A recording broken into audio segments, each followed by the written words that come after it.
যুক্তরাষ্ট্রের ডেমোক্র্যাটরা গত শনিবার ৫১ বছর বয়সী একজন প্রগতিশীল কর্মীকে তাদের নতুন নেতা হিসেবে বেছে নিয়েছেন। নতুন এই নেতার কাজ হবে গত বছর মার্কিন প্রেসিডেন্ট নির্বাচনে হারার পর ভেঙে পড়া দলকে পুনর্গঠন করা ও রিপাবলিকান পার্টির প্রার্থী ডোনাল্ড ট্রাম্পকে কিভাবে সবচেয়ে ভালোভাবে মোকাবেলা করা যায় তা বের করা।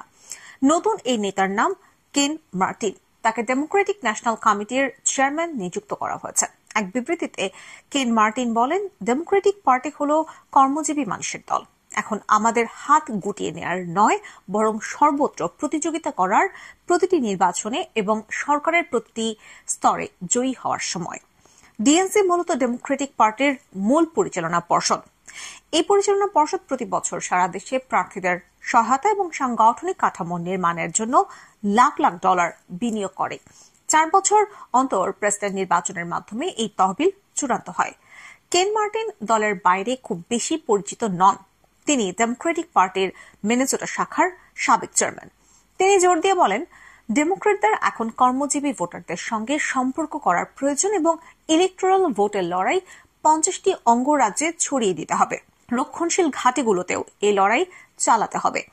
কেন মার্টিন বলেন, ডোনাল্ড ট্রাম্প ওই ধনকুবের বন্ধুদের তারার উপর রাখতে হবে। শ্রমজীবী পরিবারগুলোকে লুটপাটের জন্য আমরা তাদের জবাবদিহির আওতায় আনবো এবং ব্যালট বাক্সে আমরা তাদের পরাজিত করব।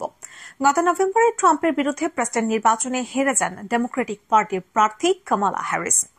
এই নির্বাচনে হারের পর্যালোচনা করতে ওয়াশিংটন বৈঠকে বসেন ডিএনসির নেতারা। তারা এই বৈঠকে দলের মিনেসোটা শাখার সাবেক চেয়ারম্যান কেন মার্টিনকে প্রধান হিসেবে নিয়োগ দেন। নর্থ ক্যারোলাইনা ডেমোক্রেটিক পার্টির ডেপুটি ডিজিটাল পরিচালক ক্যাথরিন জিন্স বলেন, এটি দাবা খেলা নয় যে তাদের সবাই তাদের খুঁটিগুলোকে সম্মানজনকভাবে সময়োপযোগীভাবে চাল দেবে। এটা রাজনৈতিক ক্ষেত্রের গেরিলা যুদ্ধ। মেরিল্যান্ডের গভর্নর ওয়েস মুর বলেন, আগামী নির্বাচনের আগ পর্যন্ত দলের লুকিয়ে থাকা উচিত হবে না। দলের ওয়াশিংটন শাখার চেয়ারম্যান শাস্তি কনরাড বলেন, এখন সাহস দেখানোর সময়। অনেক নাগরিক তাদের আস্থা হারিয়ে ফেলেছেন। আমরা আরো ভালো কিছু করতে পারবো এমন আস্থা তারা রাখেন না। আমাদের যখন ক্ষমতা দেওয়া হয়েছিল আমরা তার সঠিক ব্যবহার করেছি বলে তারা বিশ্বাস করেন না। এখন তার লড়াই শুরু করার সময়।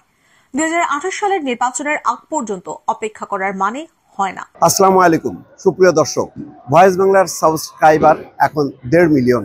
আপনাদের সহযোগিতা এবং ভালোবাসায় দিনকে দিন ভয়েস বাংলার দর্শকের সংখ্যা বাড়ছে। যারা এখনো সাবস্ক্রাইব করেননি তাদেরকে অনুরোধ করছি, সাবস্ক্রাইব করুন এবং ভয়েস বাংলার সঙ্গেই থাকুন।